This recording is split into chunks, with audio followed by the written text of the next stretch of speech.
حسین ستارہ ابو ہریرہ نبی کا پیارا ابو ہریرہ۔ اعوذ باللہ من الشیطان الرجیم، بسم اللہ الرحمن الرحیم۔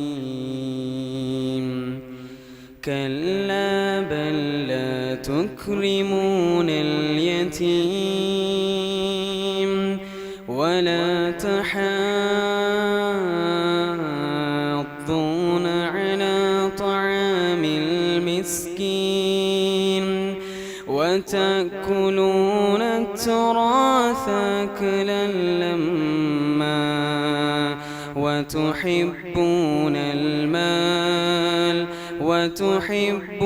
المال حبا جما كلا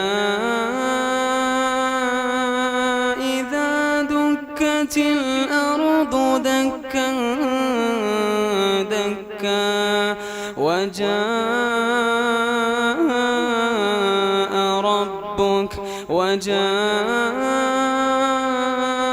ربك والملك صفا صفا وجيء يومئذ بجهنم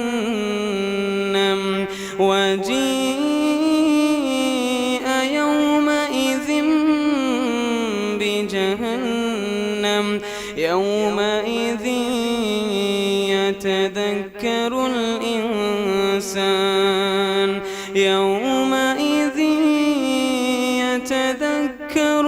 الإنسان وأنى له الذكرى يقول يا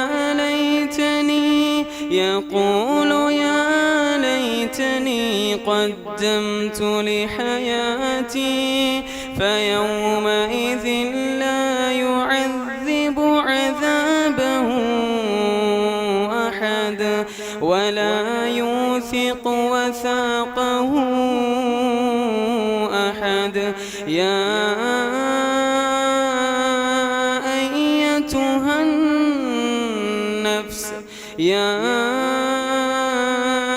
أيتها النفس المطمئنة ارجعي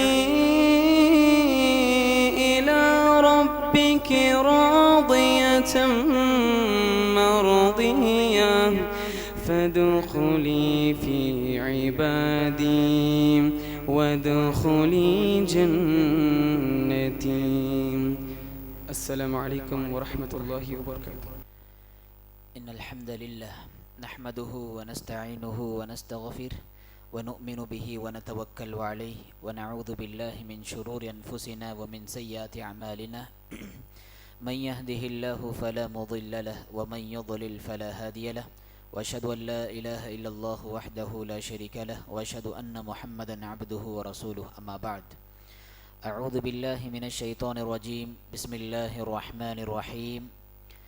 الذین یأکلون الربا لا يقومون الا كما يقوم الذي يتخبطه الشیطان من المس ذلك بأنهم قالوا انما البيع مثل الربا وأحل الله البيع وحرم الربا فمن جاءه موعظة من ربه فانتهى فله ما سلف وأمره إلى الله ومن عاد فأولئك أصحاب النار هم فيها خالدين۔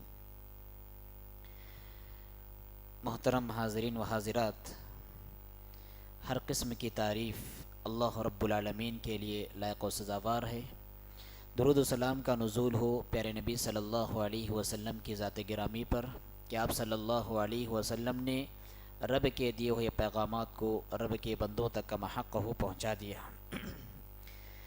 صحیح الترغیب و ترہیب کی روایت ہے، علامہ البانی رحمہ اللہ نے اس روایت کو صحیح کہا ہے۔ پچھلے زمانے میں، پچھلی امتوں میں ایک شخص تھا جو کشتی میں سوار ہو کر سفر کر رہا تھا اور اس کے ساتھ شراب بھی تھی، وہ شراب فروخت کر رہا تھا۔ اور کشتی میں موجود ایک بندر بھی تھا، شراب فروخت کر رہا تھا۔ طبرانی کی روایت کے مطابق پتہ چلتا ہے کہ پچھلی امت میں شراب حلال تھی، شراب کی خرید و فروخت حلال تھی۔ تو جب وہ شراب فروخت کرتا تھا تو اس کے اندر پانی کی آمیزش کر کے فروخت کرتا تھا، پانی کی ملاوٹ کر کے فروخت کرتا تھا، اور بندر یہ سارا ماجرا دیکھ رہا تھا، اور اس کے نتیجے میں جتنی بھی آمدنی اس کے پاس آئی، جتنے پیسے اس کے پاس آئے، وہ ساروں کو لے کر اپنی ایک جھولی میں ڈال رہا تھا۔ جب شراب پوری طرح فروخت ہو گئی تو یہ بندر اوپر سے اترا، کشتی کا ایک اوپری حصہ تھا، اوپر سے اترا اور اس کی تھیلی لے کر پھر اوپر چڑھ گیا۔ اوپر چڑھنے کے بعد 1 درہم وہ سمندر کے اندر پھینکتا اور 1 درہم وہ کشتی کے اندر پھینکتا۔ تو اس طرح اس نے دودھ کا دودھ، پانی کا پانی الگ کر دیا، اس کی حلال کمائی الگ کر دی، اس کی حرام کمائی الگ کر دی۔ اب اللہ کے رسول صلی اللہ علیہ وسلم اس حدیث کو بیان کر کے، اس واقعے کو بیان کر کے انسانوں کو پیغام دے رہے ہیں کہ انسانوں، حلال و حرام کی تمیز ایک جانور کی بھی اندر ہوتی ہے، چہ جائے کہ انسانوں کے اندر یہ تمیز نہیں۔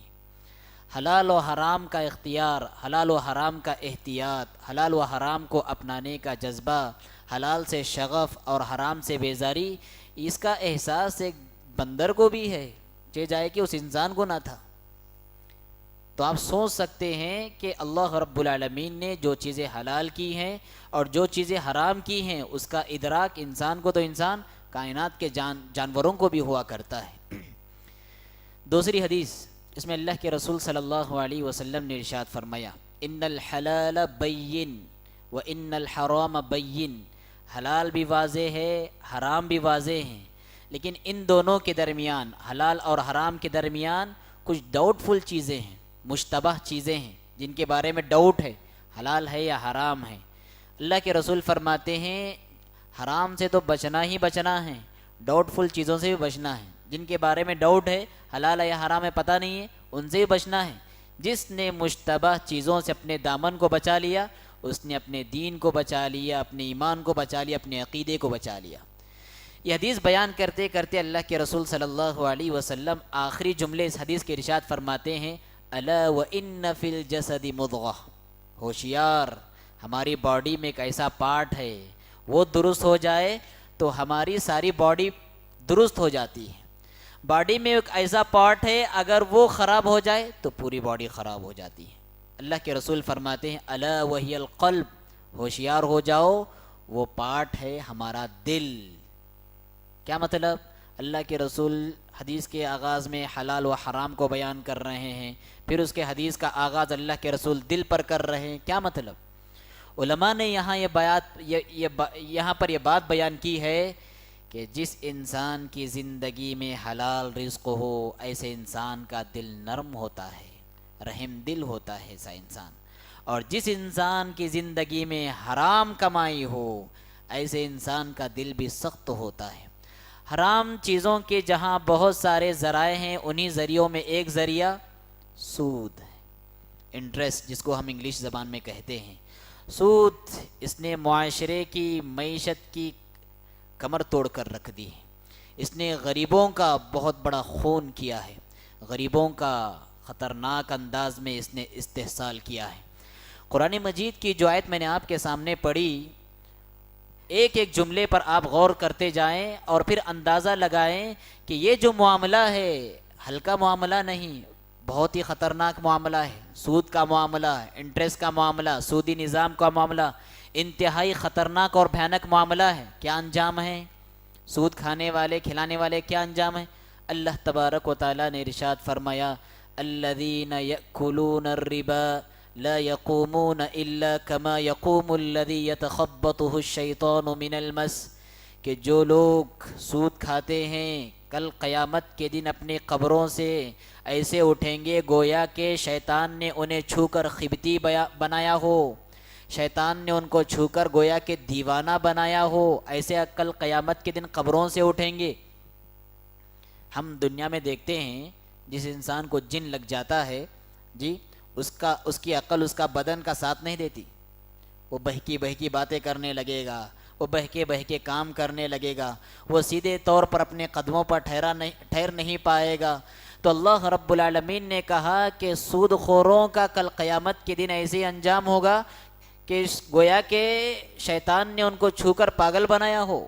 ایک تو تفسیر یہ، اور دوسری تفسیر علماء نے یہ بیان کی ہے کہ کل قیامت کے دن جب اللہ رب العالمین ان کو قبروں سے اٹھائے گا تو ان کے پیٹ اتنے بڑے بڑے ہوں گے کہ ان کے پیٹ کے وزن کو ان کے قدم سنبھال نہیں پائیں گے، جس کی وجہ سے کبھی دھڑام ادھر گریں گے، کبھی دھڑام ادھر گریں گے، نتیجے میں فرشتے گھسیٹ کر لا کر میدان حشر میں انہیں اکٹھا کریں گے۔ اللہ اکبر! کیسی ذلت ہو رہی ہوگی، کیسی رسوائی ہو رہی ہوگی۔ ہاں، انسان عزت کا ہمیشہ متلاشی ہوتا ہے، جان گنوانے پر راضی ہوتا ہے، لیکن عزت کا ایک بھی قطرہ انسان گنوانا راضی نہیں ہوتا۔ تو سوچو، حشر کی وہ عدالت جہاں پر آدم علیہ السلام سے لے کر قیامت کی دیوار تک سارے ہی انسان کھڑے ہوں گے، اور اس میدان حشر میں ایسے انسان کی ذلت و رسوائی ہو رہی ہوگی جو انسان کی اپنی دنیاوی زندگی میں سود کھایا کرتا تھا۔ الذين يأكلون الربا لا يقومون إلا كما يقوم الذي يتخبطه الشيطان من المس ذلك بأنهم قالوا إنما البيع مثل الربا۔ کیا کہا انہوں نے کہا کہ یہ بزنس، یہ تجارت، یہ کاروبار بھی تو سود کی طرح ہے۔ اللہ اکبر!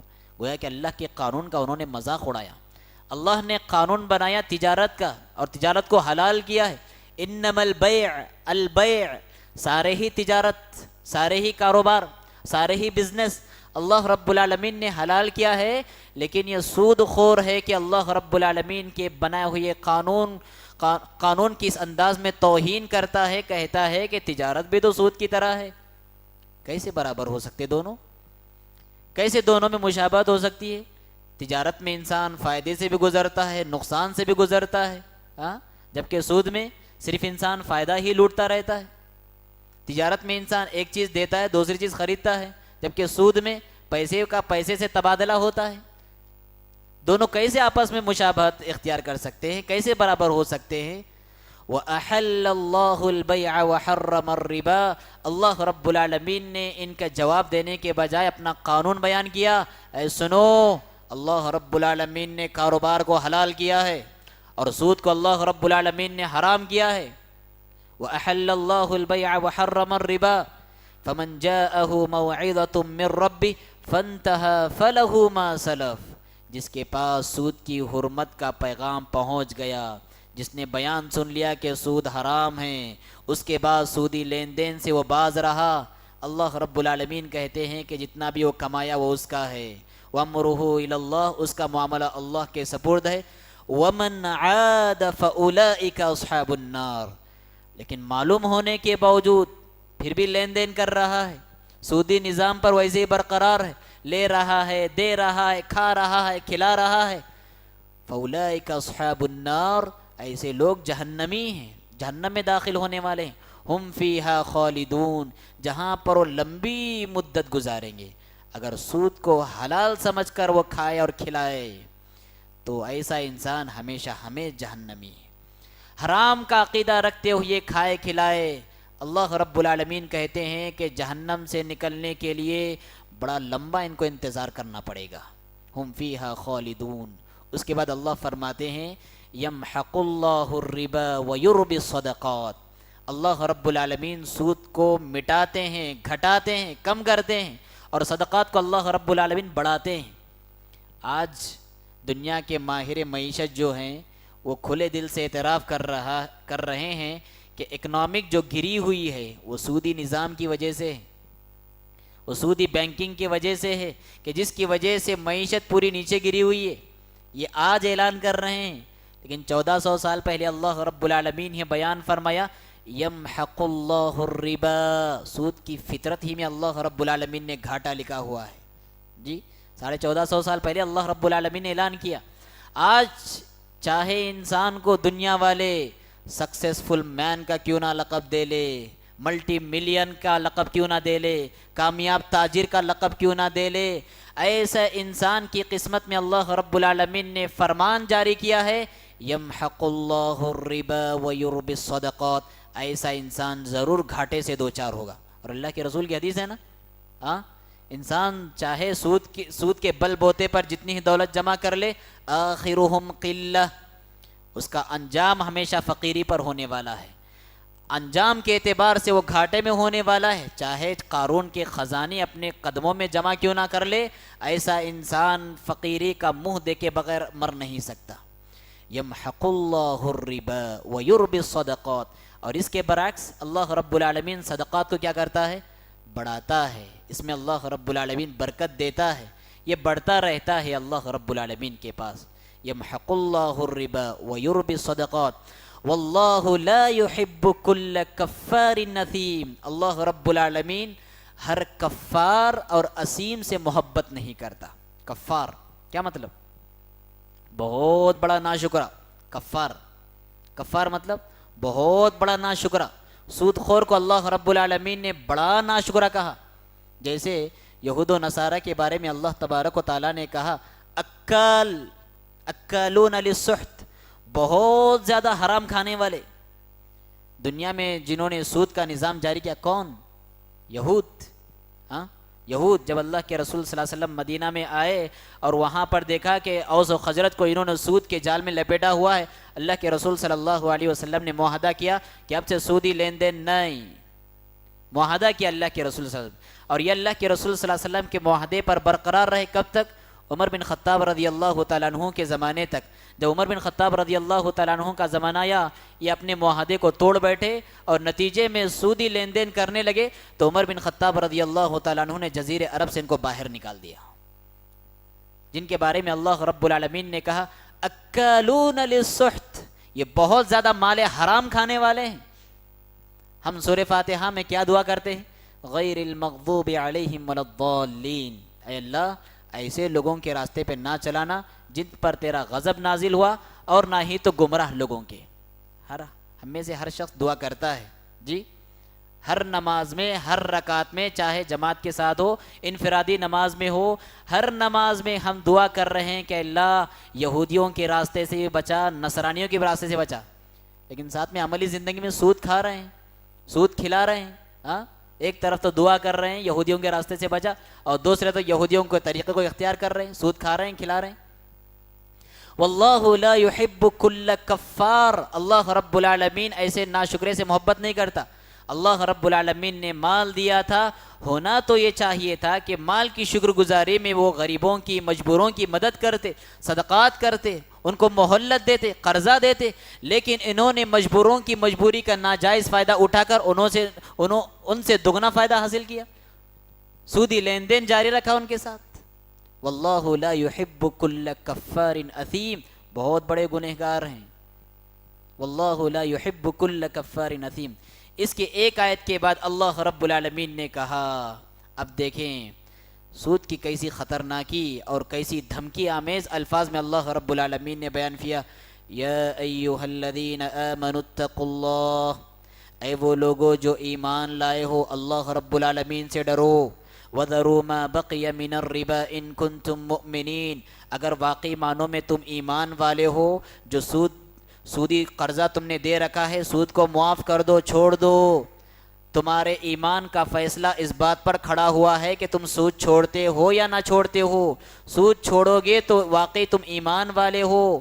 فَإِن لَّمْ تَفْعَلُوا فَأْذَنُوا بِحَرْبٍ مِّنَ اللَّهِ وَرَسُولِهِ, اگر باز نہیں آؤ گے تو اللہ اور اس کے رسول سے جنگ کے لیے تیار ہو جاؤ. سبحان اللہ. شرک کے بعد کسی بھی جرم پر اتنی خطرناک دھمکی نہیں دی گئی جتنی خطرناک دھمکی کے سود خور کو دی گئی ہے. جی, اتنی خطرناک مذمت کسی اور جرم پر نہیں, جتنی خطرناک دھمکی کے, جتنی خطرناک مذمت کے سود خور کو دی گئی ہے. فَإِن لَّمْ تَفْعَلُوا فَأْذَنُوا بِحَرْبٍ مِّنَ اللَّهِ وَرَسُولِهِ, سود لینا نہیں چھوڑو گے, دینا نہیں چھوڑو گے, اللہ اور اس کے رسول سے اعلان جنگ کو قبول کرو. اور دنیا میں کس کے اندر وہ جرت ہے جو اللہ اس کے رسول سے جنگ کرے اور جیت کر دکھائے؟ دنیا میں کون سا انسان کامیاب ہو سکتا ہے جو اللہ اس کے رسول سے جنگ کرے اور اس جنگ میں فتح حاصل کرے؟ فَإِن لَّمْ تَفْعَلُوا فَأْذَنُوا بِحَرْبٍ مِّنَ اللَّهِ وَرَسُولِهِ وَإِن تُبْتُمْ فَلَكُمْ رُءُوسُ أَمْوَالِكُمْ, اگر توبہ کرو گے تو جتنا تم نے قرض دیا ہے بس اسی قرض کو واپس لو اور اس پہ مزید اضافہ نہ لو. لا تظلمون ولا تظلمون، کتنا پیارا قانون ہے سبحان اللہ اسلام کا. نہ تم پر کوئی ظلم کرے نہ تم کسی اور پر ظلم کرو. لا تظلمون ولا تظلمون. وَإِن كَانَ ذُو عُسْرَةٍ فَنَظِرَةٌ إِلَى مَيْسَرَةٍ. ہاں اگر تم نے قرضہ دے رکھا ہے، سامنے والا بیچارہ محتاج ہے، مجبور ہے، مہلت چاہتا ہے تو اسے مہلت دے دو.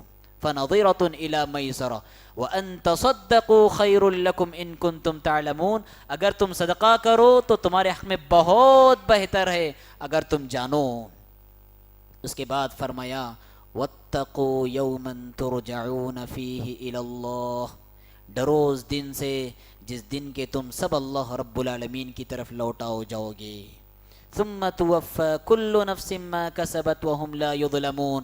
پھر تمہارے اعمال کا بھرپور انداز میں تمہیں بدلہ دیا جائے گا اور تم پر ذرہ برابر بھی ظلم نہیں کیا جائے گا.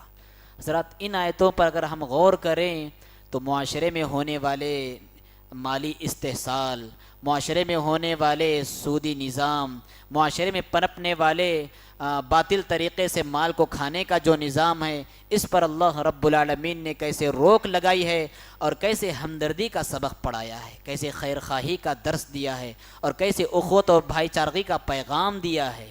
سبحان اللہ. اگر حدیثوں میں دیکھیں تو سبحان اللہ ایسی حدیثیں ہیں کہ سننے والا سن کر دم بخود ہو جائے، کہنے والا کپ کپاتے زبان سے کہنے لگے. ایسی سود خوروں کے بارے میں اللہ کے رسول صلی اللہ علیہ وسلم نے حدیثیں بیان فرمائی. ایک حدیث ہے اس میں اللہ کے رسول صلی اللہ علیہ وسلم نے ارشاد فرمایا الربا 73 بابا، کہ سود کے 73 درجے ہیں، 73 دروازے ہیں سود کے. ایسرها ان ينكح الرجل امه، اور سب سے کمتر درجہ یہ ہے کہ آدمی اپنی ماں کے ساتھ منہ کالا کرے. اللہ اکبر. انسان یہ بات سننا پسند نہیں کرتا. جی انسان یہ بات سننا پسند نہیں کرتا کہ آدمی اپنی ماں کے ساتھ زناکاری کرے، بدکاری کرے. تو سود کا سب سے کمتر درجے کا یہ عالم ہے کہ آدمی اپنی ماں کے ساتھ منہ کالا کرے. اور سوچو جو 73 درجے اور جو اوپر والے درجے ہیں ان کا کیا انجام ہوگا. اور دوسری حدیث اس میں اللہ کے رسول صلی اللہ علیہ وسلم نے ارشاد فرمایا لعن اللہ آکل الربا وموکلہ وشاہدیہ وکاتبہ. اللہ رب العالمین کی لعنت ہے کن کن پر؟ آکل الربا، سود کھانے والے، وموکلہ، سود کھلانے والے، وشاہدیہ، سود پر گواہ بننے والے، وکاتبہ، سود کو لکھنے والے. لعنت کیا مطلب؟ جی بڑا بنگلہ بنا ہوا ہے، سامان عیش میرے پاس موجود ہے، اور قالین بچھا دی گئی ہے، صوفے اٹھا دیے گئے ہیں، اے سی لٹکا دی گئی ہے، ہر طرح کا سامان راحت موجود ہے، لیکن زندگی میں راحت نہیں ہے. سامان عیش تو موجود ہے لیکن عیش بھری زندگی سے محروم ہے. سکون زندگی کی سارے خزانے موجود ہیں لیکن سکون زندگی کی دولت سے محروم ہیں. لعن اللہ، اللہ کی لعنت کی زد میں ہے. آکل الربا، کھانے والا، کھلانے والا. جی مسلمانوں کی اکثریت 20,000 کے بدلے مارواڑی کے غلام بنے ہوئے ہیں. آج 20,000، 10,000، 40,000 کے بدلے مسلمانوں کی اکثر مارواڑیوں کے غلام ہیں. کوئی کسی بینک کا غلام ہے، کوئی مارواڑی غلام ہے، ہندوؤں کے غلام بنے ہیں مسلمان. اور سبحان اللہ اسی حدیث کو بیس بنا کر علماء نے کہا ہے کہ جن بینکوں کا نظام سودی نظام پر قائم ہے ایسے بینک کی نوکری کرنا حرام ہے. کیوں؟ لعنت فرمائی اللہ کے رسول صلی اللہ علیہ وسلم نے. اللہ کے رسول نے لعنت فرمائی ہے ایسی زندگی پر جس زندگی کی پرورش سود پر ہو رہی ہو. لعنت ہے ایسی زندگی پر. اور سبحان اللہ دیکھیں علماء حدیثوں سے کیسی بڑی بڑی باتیں بیان کر دیتے ہیں. شیخ صالح الفوزان حفظہ اللہ نے شاہدیہ کا لفظ لے کر کتنی پیاری بات کہی ہے. شیخ صالح الفوزان حفظہ اللہ نے فرمایا شاہدیہ کا مطلب کیا ہے؟ گواہ بننے والا. لیکن اس کا دوسرا معنی یہ ہے شاہد کا مطلب مشاہدہ کرنے والا، دیکھنے والا، جی دیدار کرنے والا. جو انسان سودی نظام کو دیکھ رہا ہو، دیکھنے والا ہو، مشاہدہ کر رہا ہو اور یہ نظام اس کے دل پر گرا نہیں گزر رہا، ایسا انسان بھی اللہ رب العالمین کی لعنت کی زد پہ ہے۔ بینک کے سامنے سے ہم گزر رہے ہیں، بینک میں سودی معاملہ ہو رہا ہے، ہمارے دل پر اگر یہ بات گرا نہیں گزر رہی ہے تو یقین مانے کہ لعنت کی زد میں ہے۔ ہم بیٹھ کر ہوٹل میں چائے پی رہے ہیں، آپس میں دو افراد سودی معاملہ داری کر رہے ہیں، ہمارے دل پر یہ معاملہ گرا نہیں گزر رہا، ہم دل سے برا نہیں مان رہے، لعنت کی زد میں ہیں۔ وشاہدیہ، تو آپ اس حدیث کو سامنے رکھ کے سمجھ سکتے ہیں کہ سود کا معاملہ کتنا سنگین ہے۔ اور آگے اللہ کے رسول نے فرمایا کاتبہ، کہ لکھنے والا، بینک کی نوکری میں کمپوزنگ کرنا پڑتا ہے، ٹائپنگ کرنا پڑتا ہے، تو وہ بھی لعنت کی زد میں ہے۔ تو ساری ہی ایسے معاملہ داری، جس معاملہ داری میں کہ سود کے ماتحتی میں پلتی بڑھتی ہو، یہ سارے ہی معاملے اس لعنت کی زد میں ہیں۔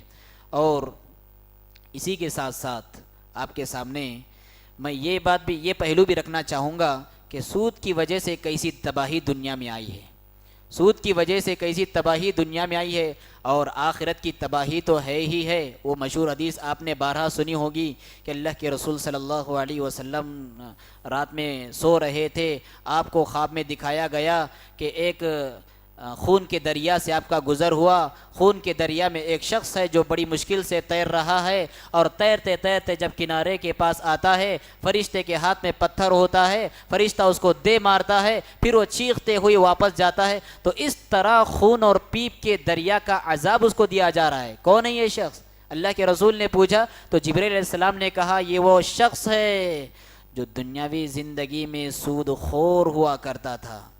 الجزاء من جنس العمل، دنیا میں جیسے انسان کا جرم ہوگا آخرت میں ویسے ہی اس کو عذاب سے دوچار کیا جائے گا۔ دنیا میں غریبوں کا خون اور پسینے کی کمائی کھایا کرتا تھا، آخرت میں دیکھیں خون اور پیپ کے دریا کا عذاب اس کو دیا جا رہا ہے۔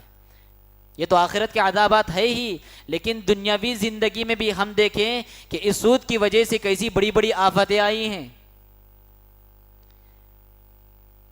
معاشرے کا جو غریب طبقہ ہوتا ہے، جو مجبور طبقہ ہوتا ہے، وہ ہماری رحم دلی کا مستحق ہوتا ہے، ہماری ہمدردی کا مستحق ہوتا ہے، لیکن معاشرے کے جو مالدار ہوتے ہیں ان غریبوں کا بدترین انداز میں استحصال کرتے ہیں، جی بدترین انداز میں استحصال کرتے ہیں، ان کے غربت کا مذاق اڑاتے ہیں۔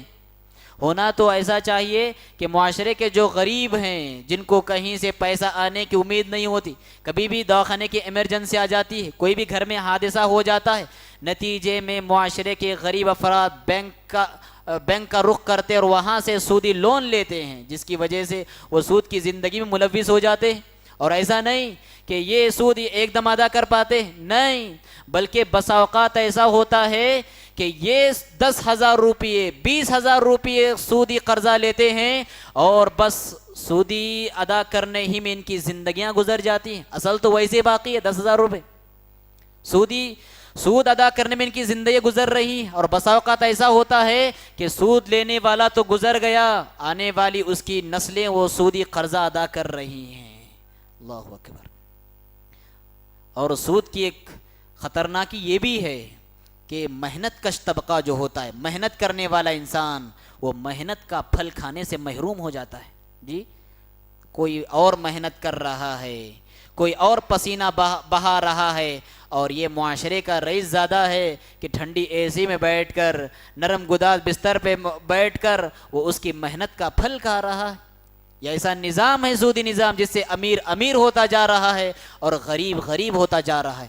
اور اس سے آگے بڑھ کر ایسی ہولناکیاں بھی ہیں سود کے جو کرشمے میں آئی ہوئی ہیں، وہ یہ ہے کہ معاشرے کے جو رئیس زادے ہیں، معاشرے کا جو امیر طبقہ ہے، آپ کو معلوم ہونا چاہیے بسا اوقات ایسا بھی ہوتا ہے کہ غریب باپ کو جب یہ قرضہ دیتے ہیں، سودی قرضہ دیتے ہیں، اور جب یہ غریب باپ اپنا قرضہ واپس ادا کرنے کی طاقت نہیں رکھتا تو معاشرے کے یہ رئیس زادے اس کے گھر کی بیٹی کی عزت و آبرو کی شکل میں اس کا قرضہ لیتے ہیں۔ اللہ اکبر۔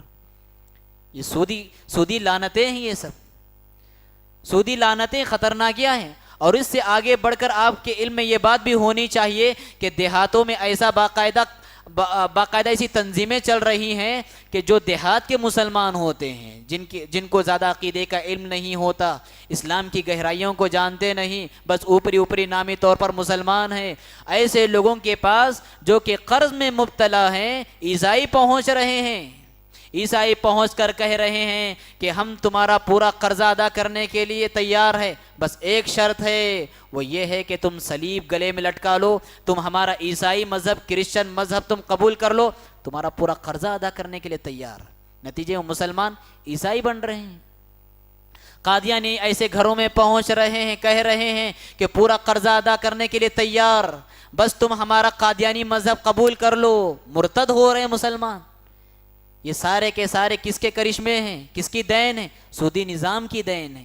اس لیے تو اللہ رب العالمین نے کہا فَإِن لَّمْ تَفْعَلُوا فَأْذَنُوا بِحَرْبٍ مِّنَ اللَّهِ وَرَسُولِهِ، اگر باز نہیں آتے ہو تو اللہ اور اس کے رسول صلی اللہ علیہ وسلم سے جنگ کے لیے تیار ہو جاؤ۔ حضرات، یہ تو ہوئی خطرناکیاں، تباہیاں، مذمتیں۔ ہمارے معاشرے میں مروجہ شکلوں میں سود کی بہت ساری شکلیں ہیں، بس چند کا میں آپ کے سامنے تذکرہ کرتا ہوں۔ سب سے پہلی چیز، جیسا کہ میں نے دوران گفتگو کہا ہے، بینک سے لون لینا۔ بینک سے لون لینا یہ بھی سود میں شامل ہے، جائز نہیں ہے جی۔ بینک سے لون لے کر گھر بنانا جائز نہیں ہے۔ یہاں پر اکثر افراد اپنے معیار زندگی کو بڑھانے کے جستجو میں جانے انجانے سودی کاروبار میں ملوث ہیں، سودی لین دین میں ملوث ہیں جی۔ 10 لاکھ کے گھر میں جب میں رہ سکتا ہوں بنا کر، مجھے کیا ضرورت ہے 50 لاکھ بینک سے لینے کی جی؟ 20 لاکھ کے گھر میں میں اپنے طور پر بنا کر رہ سکتا ہوں، تو مجھے کیا ضرورت ہے 100 لاکھ بینک سے لینے کی؟ معیار زندگی کو بڑھانے کی جستجو میں اکثر مسلمان سودی لعنت میں ملوث ہیں، بینک سے لون لینا۔ اسی طرح سے اور ایک شکل جو پائی جاتی ہے، جو اکثر غریبوں کے گھر میں دیکھا گیا، وہ کیا ہے؟ جب بچی پیدا ہوتی ہے، پیدائش کے دن ہی اس کے نام کا ایک فکس ڈپازٹ 50,000 لے جا کر بینک میں رکھ دیا جاتا ہے، اور بچی بڑھتے بڑھتے بڑھتے جب شادی کی عمر کو پہنچ جاتی ہے، ادھر بھی رقم بڑھتے بڑھتے 5 لاکھ ہو جاتی ہے، اور بڑے دھوم دھام سے بچی کی شادی کی جاتی ہے۔ بتاؤ کن پیسوں کے بل بوتے پر تم نے بچی کی شادی کی جی؟ اصل میں شادی میں تو بچے کے پاس سے پیسہ لینا ہے۔ خطبہ نکاح میں اللہ کے رسول صلی اللہ علیہ وسلم جو آیتیں تلاوت کرتے تھے، ان آیتوں میں ایک آیت یہ بھی ہے، یا ایھا الناس اتقوا ربکم الذی خلقکم من نفس واحدہ۔ کیا مطلب؟ ربکم جی، ابھی بچی پیدا نہیں ہوئی، ابھی شادی نہیں ہوئی، ابھی شادی کے بندھن میں بچی بندھنے جا رہی ہے، ابھی خطبہ نکاح پڑھا جا رہا ہے، اللہ کے رسول صلی اللہ علیہ وسلم یہ آیت پڑھ رہے ہیں، یا ایھا الناس اتقوا ربکم، اے انسانوں ڈرو اس ذات سے جو ذات کے تمہاری پالنہار ہے۔ بچی پیدا ہوتی تم کو پالنے پوسنے شادی کی فکر ہو گئی، یہاں تو تمہیں عقیدہ دیا جا رہا ہے کہ تمہارا رب ہے، پالنے والا ہے، وہ پالے گا، وہ انتظامات کرے گا۔ اتقوا ربکم، اللہ رب العالمین نے رب یہاں پر بیان کیا، اور یہاں پر یہی امید تو دلائی ہے کہ شادی ہو رہی ہے، اس کے بعد بچے ہوں گے، بچوں کے سلسلے میں رزق کے معاملے میں خوف زدہ نہیں ہونا۔ ربکم، تمہارا رب ہے، کھلائے گا، پلائے گا، پال پوسے گا، تربیت کرے گا۔ لیکن یہاں کیا کر رہے ہیں مسلمان؟ پیدائش کے دن ہی لے جا کر فکس ڈپازٹ کے نام پر پیسہ جمع کیا جا رہا ہے، اور سودی قرضہ لے کر شادی کی جا رہی ہے دھوم دھام سے۔ سبحان اللہ۔ بتاؤ ایسے حرام کے پیسے کے ذریعے جس بچی کا گھر بسایا جا رہا ہو، کیا خاک اس بچی کی زندگی میں برکتیں آئیں گی، رحمتیں نازل ہوں گی اس بچی گھر میں جی؟ جس گھر کی دیوار کے ایک ایک اینٹ کو سودی پیسے کے ذریعے بنایا گیا ہو، کیا اس گھر میں رہ کر انسان سکون زندگی کا خواب دیکھ سکتا ہے؟ بالکل نہیں۔ تو یہ ایسی مصیبتیں ہیں۔ اور اسی طرح سے مروجہ شکلوں میں ایک شکل ہے گروی کی شکل، رہن کی شکل۔ اصل کے اعتبار سے رہن اور گروی جائز ہے جی۔ مجھے پیسوں کی ضرورت تھی، میں نے آپ کو گھر دیا، پیسے لے لیا، لیکن آپ کے لیے جائز نہیں کہ آپ میرے گھر سے فائدہ اٹھائے جی۔ آپ کے لیے جائز نہیں کہ آپ میرے گھر سے فائدہ اٹھائے، میں نے آپ گروی رکھا ہے جی، ضمانت کے طور پر رکھا ہے، اگر میں پیسے نہیں دوں گا آپ میرا گھر بیچیں گے، جتنا پیسہ میں نے لیا ہے اتنا پیسہ آپ لیں گے، بقیہ پیسہ مجھے دیں گے، اس ضمانت کے لیے دیا گیا ہے۔ لیکن آپ گروی رکھے ہوئے مکان سے فائدہ اٹھاتے ہیں، یا گاڑی سے فائدہ اٹھاتے ہیں، یا کھیت سے فائدہ اٹھاتے ہیں، یقین مانیں آپ سود کھا رہے ہیں۔ ہاں، حدیثوں میں اتنی اجازت ہے، اگر کوئی جانور انسان گروی رکھتا ہے، اس کو چونکہ چرانا ہوتا ہے، کھلانا ہوتا ہے، اس کے نتیجے میں آپ دودھ پیتے ہیں تو یہ آپ کے لیے جائز ہے۔ لیکن عموماً ہمارے معاشرے میں گروی کے شکل میں جو سود کھا رہے ہیں لوگ، بہت سارے لوگ اس کی خطرناکی سے ناواقف ہیں، تو یہ بھی سود میں ڈالنے والی بات ہے۔ اسی طرح سے اور ایک چیز جو بہت ہی عام ہے ہمارے معاشرے میں، وہ کیا ہے؟ بسی، چٹی ڈالتے ہیں نا، چٹی کی وہ ساری یوں سمجھے کہ چٹی کا جو معاملہ ہے قرض کا معاملہ ہے جی، جتنا میں آپ کو قرض دوں گا آپ اتنا ہی مجھے واپس دیں گے جی۔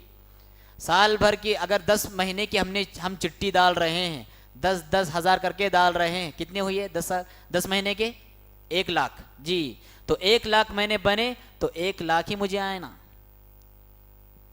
پھر سامنے والے سے میں درخواست نہیں کروں گا بھائی آپ کی چٹھی اٹھ رہی نا، مجھے آپ دے دو 8 لاکھ جی، 8 لاکھ دے دو، 2 لاکھ رکھ لو، اس کو 1,20,000 اس کے حصے میں ہو گئے، اور ہمارے حصے میں کتنے آ گئے؟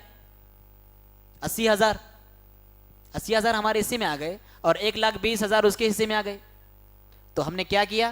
سود کھایا اور سود کھلایا، نعوذ باللہ۔